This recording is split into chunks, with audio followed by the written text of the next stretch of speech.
Bom dia, meu nome é Pedro. Tô brincando, né? Todo mundo me conhece. Hoje é uma aula de 3 que a gente vai falar sobre Era Vargas, governos Vargas no Brasil. Vou botar a apresentação e a gente conversa sobre ela. Se tiver algum momento cortar o som, travar a internet, também, por favor, me avisem.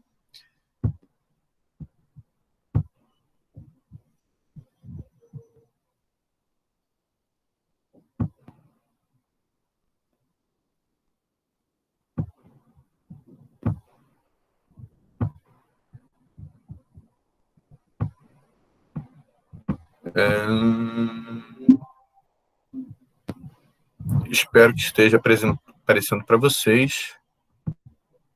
Para o meu outro eu aqui está. Está aparecendo para vocês em tela inteira?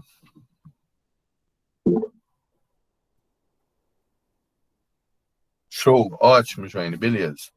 Então, galera, vamos lá. Primeira coisa, por que a gente vai, e eu gostaria até se desse tempo de trabalhar em sala ao vivo, eu trabalharia um bimestre sobre eles, a minha ideia era fazer um julgamento de Vargas, porque é tão importante falar sobre esse governante e sobre as suas políticas. Ele tem um marco muito importante na nossa história, é uma referência, inclusive para outros políticos, para projetos de governo e de poder, em virtude de algumas características suas, algumas mudanças que ele representou, né? A gente vai falar hoje principalmente dos 15 primeiros anos do governo Vargas, que depois ele volta. E hoje o foco é como ele entrou no poder, se manteve e aumentou o poder de um presidente. Até então, até Vargas, o poder do presidente no Brasil era bem menor. E ele conseguiu concentrar esse poder, e a gente vai ver por quê. Esse é um cartaz comemorativo, que você vê aí a cabeça enorme de Vargas, né? E está 1930 a 1940, comemorando os 10 primeiros anos de governo.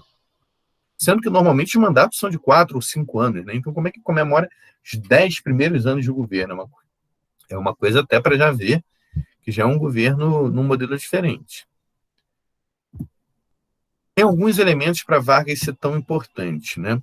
A primeira coisa é a duração dos seus mandatos. Ele fica 19 anos no poder, no total. 19 anos. Durante a República Brasileira, a partir do momento que a gente passou a ter presidente, ninguém chegou nem perto disso. Antes, quando era império, quando era o rei, era diferente. Porque o rei tem um mandato durante toda a sua vida, né? Um mandato vitalício. Então, Dom Pedro II ficou 40 anos no poder.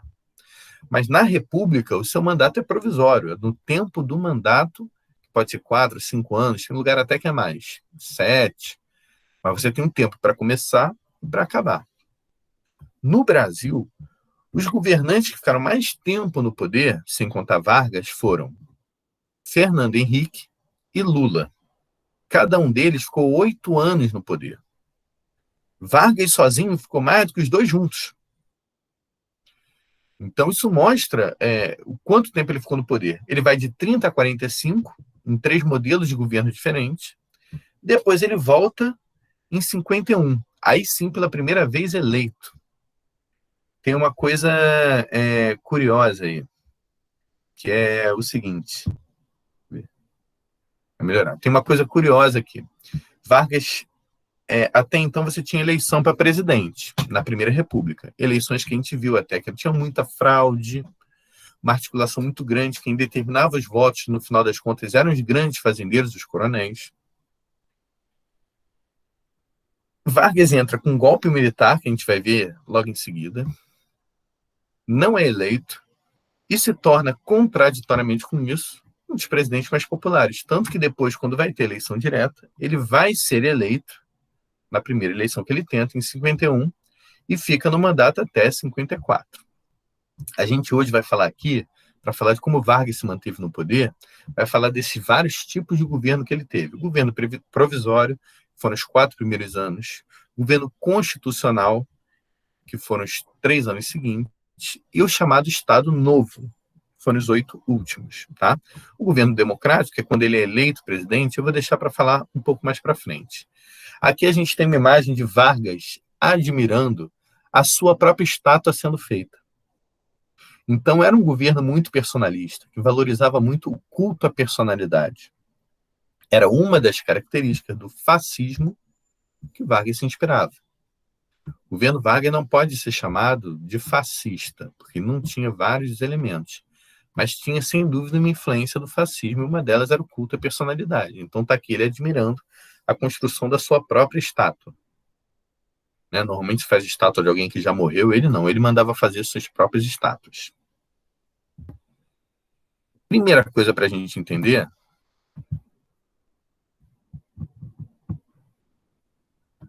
Mudou, né, gente? Primeira coisa, vamos entender o contexto em que ele assume o poder. E para isso vamos entender um pouquinho antes.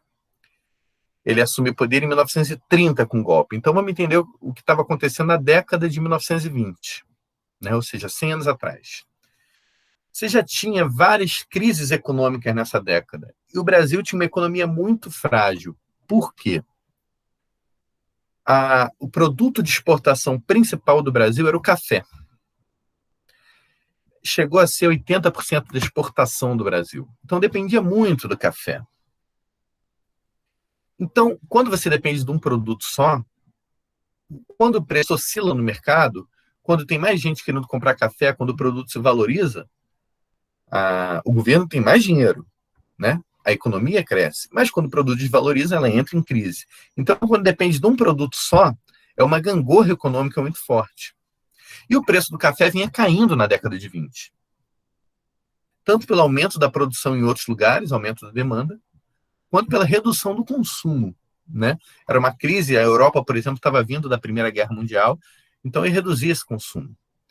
E isso já gerava uma crise econômica. Além disso, no Brasil, principalmente nos centros urbanos, estava crescendo uma crítica a política que tinha na Primeira República, né? Na chamada República Velha, em que os coronéis mandavam, em que você tinha pouca autonomia de voto, em que você tinha eleições fraudadas. Principalmente nesses centros urbanos, nessa classe média chamada. Em 22 vai ter a Semana de Arte Moderna, que eu coloquei aqui mais para lembrar que era um exemplo de grupos desses centros urbanos que eram críticos ao governo. Tinha classe média, intelectuais, artistas. E na Semana de Arte Moderna, teve essa perspectiva de subverter as tradições, de acabar com o Brasil velho, arcaico, ultrapassado, e tentar um Brasil novo, né? Ele vai propor até, né, vai ter um manifesto antropofágico, que vai propor um Brasil que se alimenta dos várias influências culturais, políticas diferentes. E é uma proposta, inclusive, né, pensando mesmo assim, um Brasil novo, que se renove, transforme e abandone o velho, o ultrapassado, o arcaico. Então já tinha uma crítica aí, inclusive, às questões políticas do governo. Uma outra força importante que vai crescer é a dos militares. Aqui vale uma informação importante. Os militares, a alta patente do Exército, tinha muita influência na política, né? E ela vai ter influência por muito tempo aí no Brasil, né? Ela vai ter grande influência na política até metade da década de 80 e vai voltar a ter influência agora, principalmente no governo Bolsonaro. Então você teve aí, desde o início da formação da República até a década de 80, grupos militares de alta patente com muita influência. A novidade nesse momento é os militares oficiais de baixa patente. No Exército você tem várias categorias, né? Você tem os praças e os oficiais. Se alguém tentar fazer uma prova, por exemplo, para a ESA, Escola de Sargentos, você entra como um praça, né? Já qualificado, não como eu, não um soldado. Eu fui soldado, né? Mas você vai subir provavelmente só até subtenente. Para entrar como oficial tem que fazer a Academia das Agulhas Negras, né? Mas enfim, estou enrolando isso tudo para dizer que os oficiais de baixa patente, tenentes, capitães, que eram frutos dessa classe média, tinham muitas críticas às oligarquias, aos grandes fazendeiros controlando a política.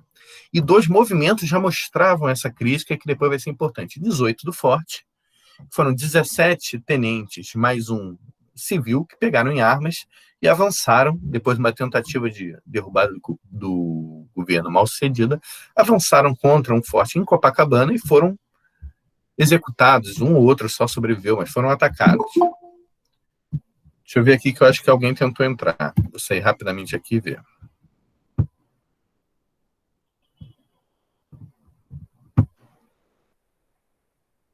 Entrou, Suelen, bem-vinda. Vou voltar aqui à apresentação, tá?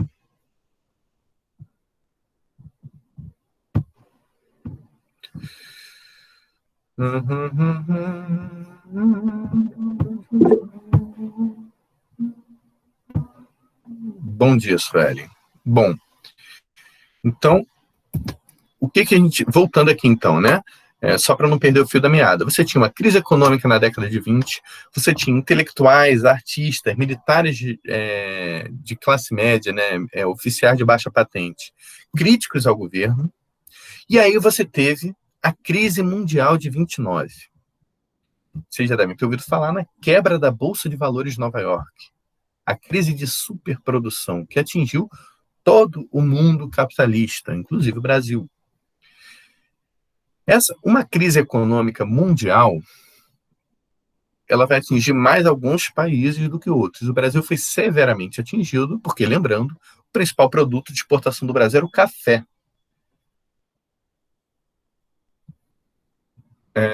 Tá ok, Ana, sem problema. O principal produto de exportação do Brasil era o café, que na economia se chama de produto sobremesa. Por que isso? Porque não é um produto essencial para a vida. Se você vende roupa, numa crise econômica, você vai vender menos roupa, mas vai continuar vendendo. As pessoas continuam precisando de roupas. Vai vender roupas mais baratas, talvez, enfim. Se você vende comida, alimento, hoje o Brasil é o maior exportador de grão de soja, por exemplo, que serve como alimento para animais, no geral, você serve como... você pode cair a sua produção numa crise, mas ela não vai chegar a zerar, né? Estão me ligando aqui para oferecer produto agora, desculpa. Bom, quando você tem uma crise mundial, produtos como doces, viagens, café, produtos que não são essenciais para a sobrevivência, vão cair muito a venda e a exportação. E o Brasil entrou numa crise enorme com relação a isso, já que era o principal produto de exportação. E tem um racha entre as oligarquias de Minas e São Paulo. Na Primeira República, que é esse período aqui que eu estou falando agora, lembra que tinha uma articulação entre Minas e São Paulo, chamada política do café com leite? Minas e São Paulo trocavam, cada hora era indicado de um lado. Primeiro indicado de uma oligarquia paulista para a presidência, depois de uma oligarquia mineira, depois de um paulista, por aí vai. Só que estava um presidente de São Paulo e ele não quis indicar um de Minas. Não quis indicar o de Minas porque ele precisava que, no momento de crise, as oligarquias paulistas fossem protegidas, e não as mineiras. Então ele quis indicar um novo paulista. E aí você teve, pela primeira vez, uma eleição com as oligarquias se dividindo, os grandes fazendeiros se dividindo, os ricos, né? Minas, Pernambuco, Rio Grande do Sul se uniram em torno da candidatura de Vargas. Enquanto São Paulo, outras oligarquias, o Congresso se uniu em torno da candidatura de um outro candidato, Júlio Prestes. O Washington Luiz, que era o presidente paulista, né? A rodovia Washington Luiz, em homenagem a ele, era o presidente paulista. Ele conseguiu fazer o seu sucessor, porque, lembrando novamente, as eleições eram fraudulentas, né? Nesse caso aqui, as eleições foram fraudadas de tudo que é lado, né? No Rio Grande do Sul foram fraudadas pró-Vargas, o candidato de oposição. Em São Paulo e no resto do Brasil foi fraudada pró-candidato do governo. Então você teve uma diferença de votos a favor do candidato do governo, mas a eleição foi tratada como ilegítima. O governo Vargas também, pela primeira vez, fez comícios nos grandes centros urbanos, tentando convencer as pessoas a votarem nele. E quando perde a eleição nesses centros urbanos, foi consenso que a eleição foi fraudada, porque as pessoas se viam ali, todo mundo ia votar no Vargas e tal. Como assim ele perdeu a eleição, né? Então, você teve uma articulação de militares, principalmente oficiais de baixa patente, tenentes, capitães. Você teve parte das oligarquias estaduais de Minas, Rio Grande do Sul, Pernambuco, e um apoio dos centros urbanos a um golpe militar para a retirada de Washington Luiz do poder, antes que entrasse Júlio Prestes, e que Vargas assumisse. E assim foi feito. Os militares no Rio de Janeiro se voltaram contra, expulsaram o presidente. O Rio de Janeiro era a capital da República, tá? Lembrando. Expulsaram o presidente Washington Luiz. Quando o Getúlio Vargas chegou, já estava lá o cargo de disposição dele. Então ele entra num golpe militar. Ele aqui, ó, essa imagem mostra isso. Ele está vestido como militar. Ele era um militar, um oficial. Então assume o poder nesse golpe. E está o apoio aí dessas pessoas aí bem vestidas, nessa classe média, urbana e tal, apoiando ele, que vai fazer o seu pronunciamento. Isso que tem aqui, não sei se vai dar para vocês verem aqui, é um microfonezinho, né, em que ele vai pronunciar na rádio, falar o que aconteceu e tal. Então ele entra no poder. Só que ele entra no poder com o seguinte discurso: gente, eu estou no poder porque teve uma eleição fraudulenta e eu vim para limpar essa bagunça. Então eu vim organizar a casa para logo em seguida, quando puder, ter uma nova eleição. Então ele não está para ficar lá para sempre oficialmente, está para ficar enquanto pode se organizar para ter novas eleições. Esse é o período que a gente vai chamar de governo provisório. Antes da gente entrar aqui, tudo bem, gente? Vocês estão entendendo, então, que estava uma crise econômica e política muito grande, ainda estava aquele poder na Primeira República de oligarquias. Quando tem a grande crise, tem um rastro de oligarquias, e Vargas dá um golpe, apoiado por algumas oligarquias, pelas classes médias urbanas e por oficiais de baixa patente. Tudo bem até aí? Beleza. Tudo bem, professor, tudo bem. Show. Se tiver alguma dúvida, estamos aí. Agora vamos entender o primeiro governo Vargas, que é o tal do governo provisório. Não tinha um prazo, né? A gente fala aqui quanto que ele durou 4 anos. Mas tinha gente que defendia que ele durasse 6 meses até novas eleições. Tinha gente que defendia que ele durasse 1 ano, né? Não tinha muito uma previsão. Era até esse prazo que o governo dizia que ia arrumar a casa para permitir novas eleições. Mas já teve graves mudanças. As principais mudanças no governo Vargas já começam a acontecer aqui. Primeiro, centralização do poder. Enquanto na Primeira República o poder ficava na mão dos coronéis, aqui isso vai alterar radicalmente. Primeiro, nos estados, os governadores eleitos com apoio dos coronéis, etc., foram retirados, inclusive em estados que apoiaram o golpe de 30, foram retirados, e no seu lugar foram botados interventores, muitas vezes tenentes, que apoiaram Vargas. Acabou com todos os parlamentos, acabou com a Câmara de Deputados, acabou com as câmaras de vereadores das cidades. Então, quem vai definir por esse momento as leis, as regras? Ele. Porque até a base das leis, que é a Constituição, né, aquela base onde vai ser construídas as outras leis, foi suspensa. Não tem mais Constituição, essa não está valendo. Então, quem manda? Vargas poderia ter dito, como disse o presidente recentemente, a Constituição sou eu. Ele que vai mandar, então, agora e vai definir. Isso vai ser fundamental, inclusive para a imagem que a gente tem de um governante. A gente tem até hoje essa imagem, de que o governante seria o presidente, né, o prefeito, o governador. Ele é o cara que cria a lei, o cara que executa a lei, o cara que julga, quando, na verdade, a gente tem oficialmente uma divisão de 3 poderes, né? Mas se dá pouca importância para a eleição de Câmara de Deputados e muita para de presidente. Suelen perguntou quem era para assumir o governo. Aquela eleição com várias denúncias de fraude, elegeu um sujeito chamado Júlio Prestes. Não confundir com Luiz Carlos Prestes, que é outra pessoa lá, que é uma figura política muito importante, que vai entrar no Partido Comunista depois, que participa de uma coluna com o nome dele, Coluna Prestes. Júlio Prestes, que era um representante da oligarquia paulista. Aqui, ele ia assumir naquela lógica que tinha da Primeira República, né? Aqui já é uma coisa totalmente diferente. Vargas vai assumir com um tipo de governo muito diferente, em que ele vai falar assim: nós precisamos de um governo novo e de políticos novos e de novas leis. Então, ele vai suspender a Constituição com a promessa de arrumar a casa, o que quer que isso queira dizer, e depois construir uma nova Constituição. Tá? Bom, vai surgir aqui também, ainda na política de centralização do poder e de diretriz política, novos ministérios. Vai surgir o Ministério da Educação e Saúde, ainda como ministério só. A ideia de Ministério da Saúde surge ainda nas demandas de uma intervenção maior do governo pós-gripe espanhola, né, que foi uma pandemia, que teve um descontrole, sem uma ação direta do governo federal. Vai criar o Ministério do Trabalho, Indústria e Comércio, que vai, por exemplo, interferir na relação entre patrão e empregado. O dono de uma fábrica e o operário vai ter leis e regras para essa relação estabelecidas pelo governo. Essa imagem que tem aqui, essa imagem que é um desenho no meio, é de um livro didático. O governo passa, então, a estabelecer políticas de distribuição de livro didático.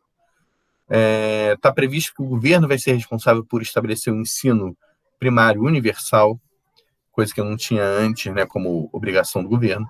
E começa o livro didático com uma propaganda do Vargas. Então, Vargas feliz do lado de criancinhas. Então, o livro didático vai ser usado também como um instrumento de governo para fazer propaganda desse governo. E você vai ter as leis trabalhistas. Eu não vou entrar tão a fundo nas leis trabalhistas aqui, porque a gente vai tratar delas na terceira aula. De qualquer forma, é aquilo que mais se lembra do governo Vargas, né? Vai se criar leis trabalhistas para o trabalhador da cidade, né? Então, 1 mês de férias recebendo sem trabalhar, jornada máxima de 8 horas por dia, descanso semanal. O que tem o domingo sem trabalhar, né? O que tem em comum entre essas leis? Todas elas já tinham sido conquistadas na Europa pela luta de trabalhadores sindicalizados. O governo vai se antecipar a essa conquista no Brasil. Já tinha muitos movimentos, já teve uma greve geral em São Paulo em 1917, mas ele agora se antecipa e faz isso como um presente do governante e não uma conquista dos trabalhadores. Para tentar controlar e centralizar o poder, passa a ser proibido os sindicatos independentes, autônomos, né? O sindicato dos trabalhadores, dos sapateiros. Não pode mais ter um sindicato autônomo que vai lutar, enfrentar o governo, mobilizar, fazer greve. Foi o chamado sindicalismo amarelo. Só pode sindicatos do lado, sustentados, estruturados pelo governo e que, portanto, vai se submeter às ordens e regras do governo. Tem aqui uma faixa, né, numa manifestação de trabalhadores, que é: o trabalhador também tem seu lugar no Estado Novo. A gente vai falar do Estado Novo depois, mas essa ideia do trabalhador como parte daquela sociedade, né? Essa faixa era aquele clássico caso, todo mundo aqui já viu isso, de faixa que é oficialmente feita pelos trabalhadores, mas essa é feita pelo próprio governo, né, por agentes do governo. Todo mundo aqui já viu, né? A comunidade tal agradece ao vereador Joãozinho não sei o quê pela obra da creche. Quem botou aquela faixa foi o próprio vereador, como se fosse a comunidade, né? É esse mesmo caso aqui. Quem botou essa faixa é agente do governo, mas eles vão ganhar com esses medidas trabalhistas um apoio forte entre os trabalhadores urbanos. Um destaque importante, eu vou falar melhor disso depois, em outra aula. Mas essas leis só valiam para o trabalhador urbano, comércio, das fábricas que estavam surgindo, não para o trabalhador do campo, tá? Porque ali não tinha uma luta, uma mobilização para conquistar esses direitos. Durante esse governo, não quer dizer que estava num governo como esse, que ele ia passar assim: estou concentrando o poder, e todo mundo vai falar: puxa, agora o presidente manda em tudo, não posso fazer nada. Tem vários movimentos de luta e enfrentamento a isso. O movimento mais forte foi, primeiro, né, foi das próprias oligarquias paulistas, que estavam no poder, mandando e desmandando, e foram retiradas do poder. Os grandes fazendeiros de São Paulo vão articular em 1932 o que até hoje é feriado em São Paulo. Foi chamado de Revolução Constitucionalista. Por quê? O que eles queriam? Está aqui, ó. Tinha o apoio das classes médias de São Paulo, muito, mas era principalmente convocado por essas oligarquias, esses grandes fazendeiros, que queria uma Assembleia Constituinte. Vargas não estava no poder provisoriamente, então uma Assembleia Constituinte, deputados para criar uma nova Constituição, e que ele saísse do poder, Vargas. Isso daqui são alguns dos cartazes divulgados, né? O primeiro: paulista, eu já cumpri o meu dever, e você? Essa mulher aqui, então, mostrando uma voluntária dos serviços médicos, né, durante a guerra, o conflito, que eles tentaram se armar para enfrentar o governo, e do lado, mais uma vez usando aquela imagem clássica, né, inspirada naquela imagem de tio Sam convocando para a guerra nos Estados Unidos, a bandeira de São Paulo, e falando assim, né, você tem um dever a cumprir, então você, mulher, se aliste como enfermeira, homem, se aliste como soldado, e vamos às armas, né, Brasil e São Paulo unidos ali em guerra. Eles não tinham força militar para enfrentar o exército brasileiro, ainda mais com o apoio dos tenentes a Vargas, e o movimento é derrotado. Agora vocês estão vendo ali que eu chamei de política do karatê, o que Vargas vai fazer? Uma das estratégias do Vargas para se manter no poder é usar os ataques dos inimigos para se fortalecer. Então, quando ele consegue derrotar esse movimento, o que a maioria dos governantes fariam até então? Prenderia as principais lideranças, tentaria controlar para que não tivesse novos movimentos. Ele vai fazer o seguinte, ele vai se aliar a parte desse movimento. Parte dos fazendeiros paulistas, principalmente que não estavam na liderança, ele vai se aproximar do governo e vai passar a comprar o café de São Paulo. Você tinha no Brasil, desde a Primeira República, o que era chamado de política do encilhamento. Era o governo. Quando o preço do café caía, o governo comprava parte das sacas de café, de modo que o preço não caísse tanto ou voltasse ao patamar anterior, porque ia reduzir a oferta de café no mercado. Guardava em armazéns, teoricamente, para vender quando o preço do café subisse. Se demorasse muito, o café era incendiado, destruído. Então, o governo tinha deixado de comprar das oligarquias paulistas, continuado a comprar o governo Vargas de outras oligarquias, e aqui numa composição ele passa a comprar de parte desses fazendeiros de São Paulo. Além disso, ele falava, vocês querem uma nova Constituição? Acho que mais alguém entrou, deixa eu ver ali.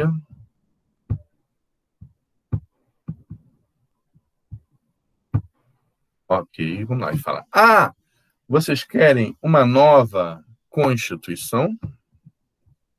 Então vamos ter uma nova Constituição. Só que ele vai usar isso a seu favor. Ele marca para 34 a eleição de uma Assembleia Constituinte, deputados para construir uma nova conjunto base de lei, né, uma nova Constituição. E essa Constituição vai ter duas marcas fundamentais de mudança do que tinha antes na eleição brasileira. Primeiro, uma que vai reduzir muito a capacidade de pressão sobre o voto, que é o voto secreto. Até então, o voto era aberto, todo mundo sabia em quem votava, então era fácil para um governante pressionar. Agora não, o voto vai ser secreto. Você não pode, nem se você quiser, você pode divulgar o seu voto. Até hoje se mantém assim. Você lembra na eleição passada que muita gente quis filmar seu próprio voto para botar nas redes sociais? Isso é proibido. É proibido por quê? Porque você pode, por exemplo, estar morando numa realidade, numa área, por exemplo, de milícia, que a milícia fala, eu quero todo mundo filmando o voto para mostrar que votou no nosso candidato.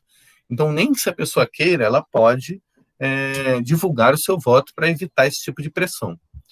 Bom, e aí o voto passa a ser secreto e passa a ter o voto de mulheres. Metade da população que era excluída da eleição passa a poder votar e dialogando, então, com uma pauta que já tinha de movimento de mulheres no Brasil do sufrágio universal, de que mulheres pudessem votar. O que ele fez? Malandramente. Então, ele está atendendo a demanda dessa revolução constitucionalista, está convocando a Assembleia Constituinte para criar a nova Constituição. Só que os deputados de oposição, os deputados críticos a Vargas, ele não homologou.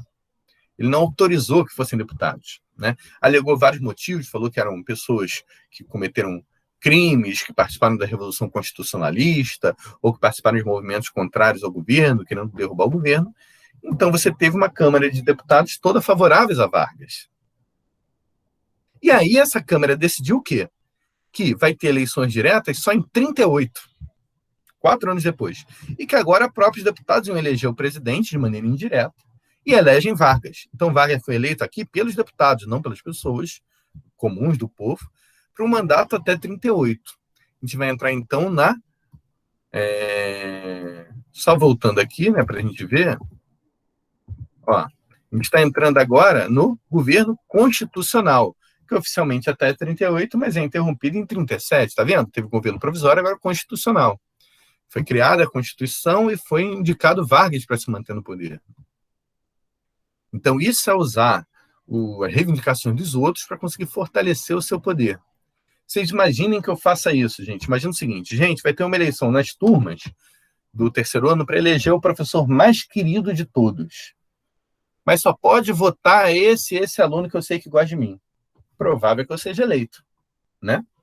Era isso que ele fez. Só pôde participar da Constituição deputados aliados a ele. E, obviamente, ele foi eleito por mais 4 anos. Vamos voltar lá. De 34 a 38, a gente vai ter, então, esse governo constitucional. E teria, né, esse governo constitucional que vai ser interrompido em 37. Por quê? Continuou tendo vários movimentos, e aqui estão 2 movimentos que foram bem significativos, que tinham sido criados de maneira... não criados pelo governo, né, mas criados de forma independente do governo. Você tem a Ação Integralista Brasileira e você tem a Aliança Nacional Libertadora. Vamos falar uma por uma. A Ação Integralista Brasileira era um movimento integralista que tinha inspiração fascista. Plínio Salgado, sua principal liderança, era muito inspirado e motivado no fascismo italiano. Aqui tem 2 cartazes que mostram isso, né? Primeiro, eles eram chamados de camisas verdes, marchavam uniformizados, que nem o fascismo italiano fazia. Pelos adversários eram chamados de galinhas verdes. E usavam esse símbolo, né, que está aqui no braço do sujeito, assim como o fascismo, o nazismo vai ter os seus símbolos, eles tinham também, e eram extremamente anticomunistas, entre outros, e defendiam que só existia aquele tipo de nacionalismo. Aqui tem 2 cartazes, né? Salvemos o Brasil, então uma figura integralista com uma espada cortando a mão, uma mão macabra, né, de um comunista, tal que o símbolo do comunismo tentando tomar o Brasil, eles cortando. E do outro lado, mais uma vez, aquele cartaz super popular do Tio Sam, né, apontando para frente, um soldado integralista falando: o Brasil precisa de você. Fora do integralismo, não há nacionalismo. O único nacionalismo que eles aceitavam era o deles. O que acontece com esse movimento? O governo vai cooptar, trazer para si. Boa parte das lideranças do integralismo vão passar a fazer parte do governo Vargas. O líder da polícia de Vargas, Filinto Miller, de origem alemã, era integralista. Ao mesmo tempo, quando vai entrar o Estado Novo, a gente vai ver, esse movimento vai ser proibido de continuar existindo de maneira independente. Então, a gente chama a liderança do governo Vargas e proíbe o movimento de continuar existindo. Né? Porque ele podia tomar formas críticas, criticar determinadas ações do governo, e o governo não queria nenhum tipo de crítica. Do outro lado, você tinha a ANL, a Aliança Nacional Libertadora, que era um movimento originalmente de oposição a Vargas. Né?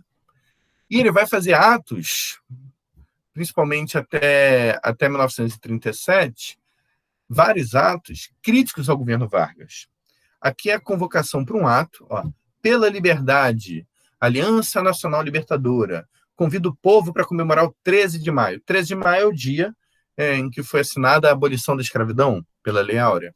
Comício monstro. Aí, tem gente que acha que essa gíria de agora já estava usada ali há 80 anos.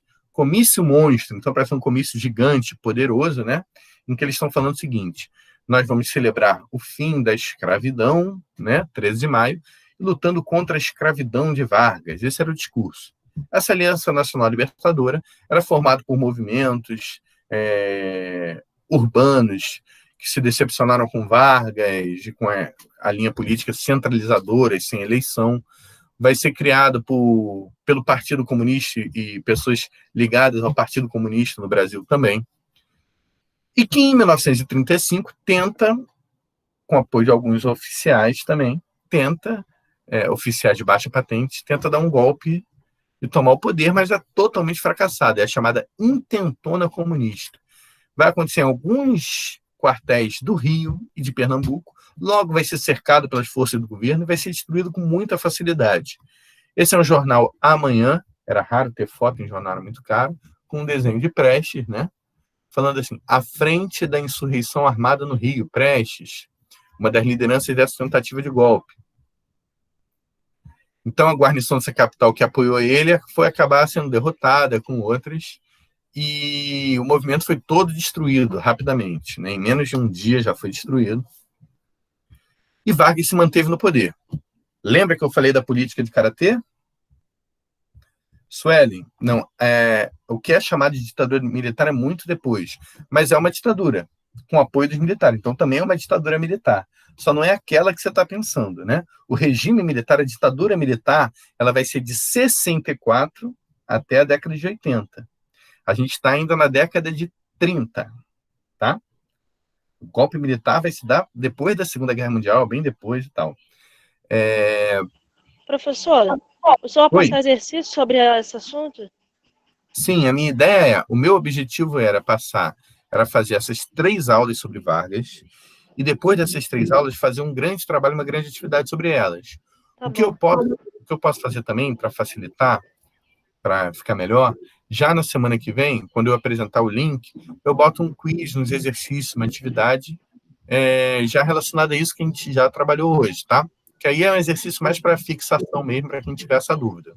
Beleza? É de múltipla escolha ou discursiva? Eu posso fazer dos dois, que é um exercício de fixação, não é obrigatório. Para quem quiser fazer, eu posso fazer dos 2 tipos para tirar dúvida de você, tá bom? Bom, tá bom. Vamos voltar aqui. Lembra que eu falei que o governo usava a política do karatê de usar o golpe do inimigo contra o próprio inimigo? Então, teve uma tentativa de golpe de tomar o poder em 35, né? Tirar Vargas e tal. O que ele vai fazer? O mandato dele não duraria até 38? Duraria até 38, que em 1937, Vargas anuncia que haveria uma grande ameaça comunista no Brasil, chamado Plano Cohen. Seria um plano judaico-comunista para dar um golpe no governo e instaurar o comunismo no Brasil. Hoje, todos os documentos já mostram que isso nunca existiu, não tinha nenhuma articulação para tomar o poder. Vargas usou isso, e usou o exemplo que tinha acontecido em 35, para ele tomar o poder. Então ele fala assim, olha, não dá para ter eleição em 38, que a gente está sobre uma ameaça comunista. Então não dá para ter uma eleição em 38, vamos adiar essa eleição. Então, em 37, ele estabelece um novo modelo, uma nova Constituição, aquela Constituição de 34 jogada fora, uma nova Constituição e um novo poder onde ele concentra ainda mais as forças. Resumindo aqui, vai ter uma Constituição que foi chamada de polaca, que era muito parecida com a polonesa, na época fascista. O poder fica centralizado no presidente, acabam os partidos políticos, passa a ter censura em tudo que fosse divulgado para a população, jornais, música. Passa a ter propaganda oficial do governo também nesses espaços, tanto na música quanto nos jornais. Opositores vão ser reprimidos e torturados por um órgão chamado DOI-CODE. Vai ter um órgão, um departamento de imprensa e propaganda, que vai divulgar as ideias de Vargas, e vai ser proibido qualquer tipo de greve. A ideia é proibido qualquer ação, qualquer crítica ao governo no momento em que, segundo o discurso oficial, o Brasil estava sob ameaça. Qualquer crítica, então, ameaçava o governo. Portanto, deveria ser coibida. E esse é o momento em que se intensifica mais o poder do Vargas. Eu trouxe aqui um exemplo de uma capa de jornal. Ó. Olha a capa de jornal como é um jornal totalmente pró-governo, um jornal oficial, quase como um diário oficial. Olha só. A palavra do chefe de Estado é manchete. O que o presidente diz? E aí vem um subtítulo. A memorável oração proferida ontem pelo presidente Getúlio Vargas. Então, começa o jornal com o que o presidente disse e o texto dele. Nada mais oficial do que isso. Antes de eu falar do fim do Estado Novo, eu quero chamar aqui atenção uma coisa que a Suelen falou e que faz todo sentido. Ela falou o seguinte, tem algumas semelhanças entre o governo Vargas com a ditadura militar que a gente comenta mais, né, de 64 em diante, né? E eu concordo com ela que tem bastante semelhanças. E uma coisa fundamental para a gente entender a nossa história é que, em todos esses momentos, os militares estavam presentes nas disputas políticas, interferindo na política, participando dos governos, pressionando os governos, né? Então, a vontade de participar e interferir diretamente na política não vai surgir só em 64 com o golpe militar, vai surgir muito antes. E a gente vai ver isso aqui. Esse nome Estado Novo, quem vai dar para esse regime é o próprio Vargas. E já é um nome de propaganda, porque ele passa a chamar a Primeira República, que tinha antes dele, de República Velha. Então, vê se não é propaganda, né? Era o velho que foi substituído pelo Estado Novo. Ele, o próprio Vargas. E esse Estado Novo vai durar até o fim da Segunda Guerra Mundial. O argumento depois muda, não é mais a ameaça de um golpe interno, mas durante a guerra não dá para ter eleição. E assim ele vai empurrando e se mantendo no poder por mais tempo. Ele consegue ficar no poder 15 anos sem nenhuma eleição direta, sem ninguém votar diretamente nele. Ele perde o apoio de parte dos militares, principalmente da alta patente, que está muitas vezes preocupada porque ele está com muito poder, Vargas. Então isso tira poder de outros entes que poderiam pressioná-lo. Quando você tem o fim da Segunda Guerra Mundial, você acaba o discurso que durante a guerra não podia ter eleição, e ainda tem mais uma coisa, né? A propaganda dos Estados Unidos tinha muita influência no Brasil, era a vitória da liberdade contra o autoritarismo de Hitler. Então, manter um governo sem eleição... Professor, Estados Unidos era mais rico que o Brasil ou ao contrário? Os Estados Unidos, nesse momento, antes da Segunda Guerra Mundial, já era bem mais rico que o Brasil, já era uma das potências mundiais, e sai da Segunda Guerra Mundial, que a gente vai ver até depois, quando a gente falar de Segunda Guerra Mundial, sai como a maior potência do mundo, né? E aí vai começar a disputa bipolar, que é Estados Unidos de um lado e União Soviética do outro, mas isso é outra história. Mas os Estados Unidos, que era em 1937, por exemplo, era uma das potências mundiais. Tinha a Alemanha, que era outra potência, tinha a Inglaterra, tinha a França e tinha a União Soviética. Depois de 1945, em que a guerra se deu toda na Europa e destruiu esses países, ela se torna a potência mundial e vai se manter assim até hoje, tá? Então ela era uma potência muito forte e tinha muita influência sobre o Brasil, como tem até hoje. Então você vai ter uma pressão muito grande pelo fim do Estado Novo, por ter novas eleições, dessa vez já com voto secreto e com voto das mulheres. Vargas anuncia que vai ter eleição em 1945, só que ele estimula também um movimento para que ele se mantivesse no poder. Tem um movimento de trabalhadores chamado queremismo. Queremos Vargas, queremos que ele se mantenha no poder. Preocupado com isso, oficiais do Exército tiram Vargas do poder à força, antes das eleições, para garantir essa eleição. Entra lá um substituto dele, Café Filho, é eleito um outro sujeito, Dutra, e Vargas apesar de não ter sido eleito, ele tem uma força centralizadora tão popular que ele volta como presidente, aí pela primeira vez eleito em 1951. Não vou falar aqui tanto desse governo agora, mas só para lembrar que em 1954, quando ele está sendo acusado de corrupção e de ter tentado mandado matar seu principal opositor, os oficiais falam para ele, ou você renuncia, ou nós vamos tirar você novamente. Em 1945. E ele se mata. Só para mostrar que a disputa e o poder dos militares, a interferência dos militares na política estava forte e presente durante todo esse período, não só em 64. A minha ideia era mostrar como ele se manteve. O principal dessa aula não era nem falar tanto das políticas do governo, que a gente vai falar nas outras aulas, da influência da marca do governo na ideia de Brasil que nós temos, a gente vai ver depois também, mas era mostrar como o governo se manteve no poder e foi concentrando o poder durante todos esses 15 anos. Um documento interessante para isso que eu acho, que vale muito a pena ver e que é fácil conseguir, é esse filme Olga. Tem vários outros filmes, tá, gente? Filme chamado Vidas Secas, do Graciliano Ramos, inspirado no livro.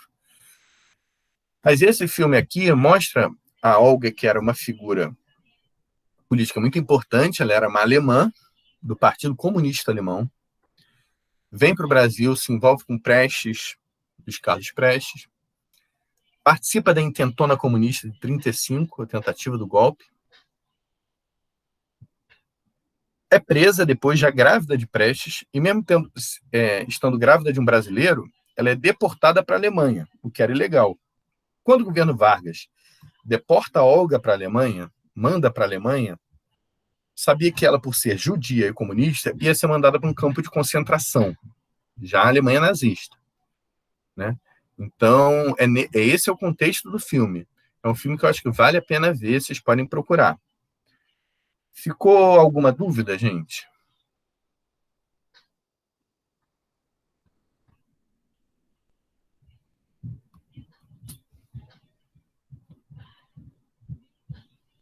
Bom, olha só, eu vou botar aqui a dúvida que a Suelen colocou para a gente tentar entender. A Suelen botou assim, ó. Não havia uma lei que impediu uma pessoa de ficar no poder por muito tempo e ele conseguiu bolar isso por causa do apoio que tinha dos militares? Quando acabou esse apoio, ele fracassa. Tem a ver com isso, sim, Suelen.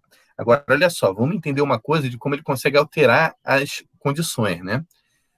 Quando ele entra no poder, com esse apoio que ele tinha, Wagner, né, em 30, de militares de baixa patente, principalmente, de algumas oligarquias, dos centros urbanos, a primeira coisa que ele faz é suspender a Constituição. Suspende o conjunto de lei. Então, naquele momento, ele está falando assim, não tem mais lei, a lei sou eu. Então, é um momento em que você não vai falar assim, olha, tal lei impede isso, porque não tinha mais lei. Ia se fazer uma nova Constituição. Quando se faz a Constituição em 34, vai dizer que vai ter uma nova eleição em 38, que ele não vai poder participar. O Vargas já está no poder, não pode participar, não tinha a reeleição. Em 37, ele dá o golpe do Estado Novo e muda a Constituição novamente. Então, com base nos apoios que ele tinha, ele muda a lei. Então, a lei que ele estabeleceu dizia que, em 34, a lei que o Congresso estabeleceu na Constituição, dizia que em 38 ia ter uma eleição e não podia se candidatar. Em 37, ele dá o golpe, se mantém no poder, e aí sem data, oficialmente sem data de término, né? Quando tivesse condições para isso, voltaria a ter eleição, quando quer que isso fosse. E aí, em 45, quando já estava prevista a eleição, ele já tinha aceitado, mas muita gente achava que ele tentaria alguma outra articulação para se manter no poder, os militares tiram, né? E você tem a eleição.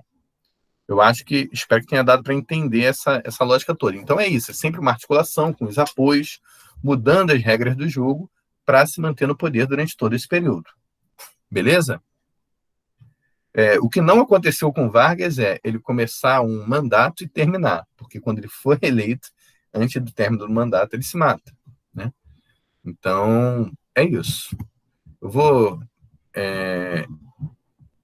encerrar a gravação e se tiver alguma dúvida a mais depois, eu estou à disposição para vocês para tirar essa dúvida. E acabamos, então, a aula gravada por aqui. Quem tiver dúvida pode me procurar a hora que for, mesmo quem for assistir isso depois, tá?